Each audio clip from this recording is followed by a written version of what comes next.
Hello everyone, how are yous? I hope yous are grand. Remember last time the frost giant had taken the carving of Odd's mum and headed back to Jotunheim. Let's see what happens now. What I really want to know is how we're going to get Thor, Loki, and Dad, the eagle, back into their regular shapes. That's what I'm interested in today. Don't know if I was going to answer it today, but let's find out. The eagle found him as he sat on the wall in an area that he kept as free of snow as he could. The great bird landed beside the boy. Good, it said. It was twilight, and the snow was falling more gently now. Cold, said Odd. I nearly got blown off there a couple of times. I was worried I'd have to spend the rest of my life on this wall, but yeah, I'm good. The eagle simply looked at him. The frost giant's gone, said Odd. I made him go away.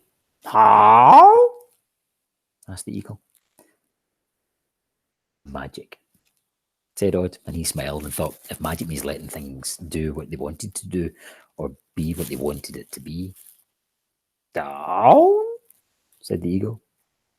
Odd eyed the snowy rocks that made the wall. I can't climb down that, he said. I'll die.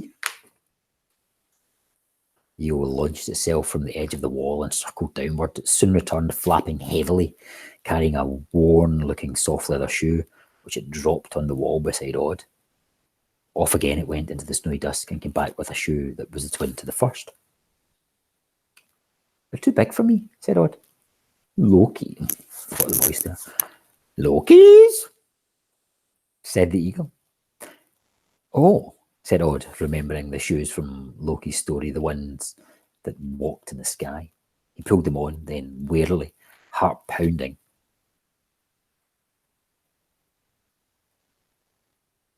I've lost my place. Heart pounding. Then, warily, heart pounding, Odd limped to the edge of the wall, and when he got to the edge, he stopped. He tried to jump, and nothing happened. He didn't move a muscle. Oh, come on, he told his feet, his good one and the one that was broken and twisted, the one that hurt all the time. You've got magical flying shoes on. Just walk out into the air and you'll be fine. But his feet and his legs ignored him, and he stood where he was. He turned to the eagle, who was wheeling above Odd's head impatiently. I can't do it, he said. I tried, and I can't.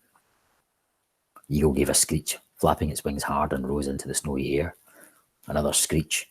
Odd looked around. The eagle was heading straight for him, wings outstretched, hooked beak open, wide talons out, single eye aflame. Odd took an involuntary step backwards, and the eagle's claws missed him by less than the width of a feather. What's that for? He shouted after the bird. Then he looked down and saw the ground that wasn't under his feet.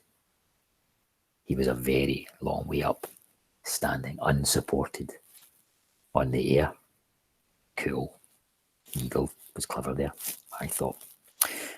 Oh, said Odd. Then he smiled, and he slid down the sky like a boy going down an icy hill, shouting as he did, so something that sounded remarkably like whee, and he landed as lightly as a snowflake. Odd pushed himself back up into the air and began to jump, 10, 20, 30 feet at a time. He moved toward the cluster of wooden buildings that were Asgard, and did not stop until he heard the sound of cats mewing and rolling. How cool is that? Very cool indeed.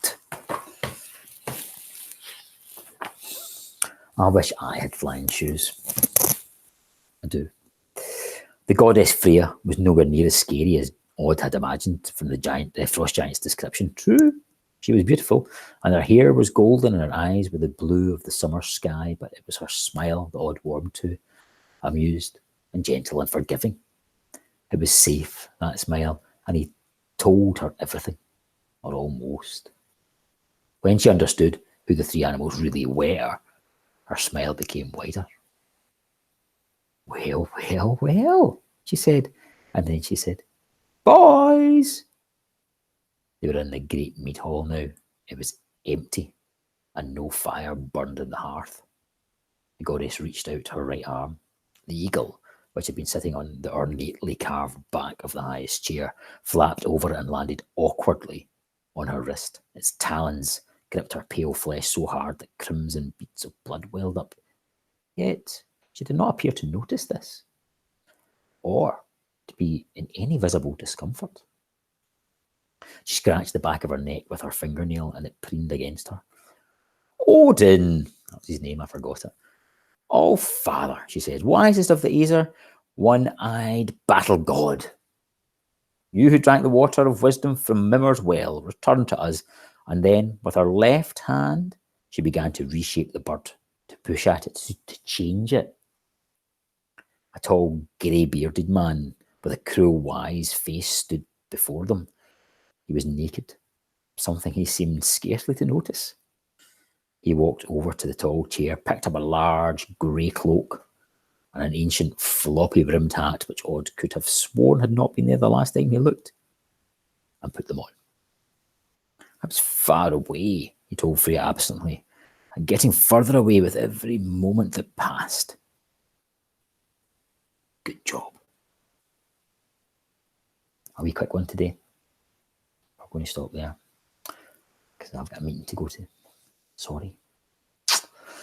Enthusiasms. Freya sounds brilliant. I like her forgiving smile.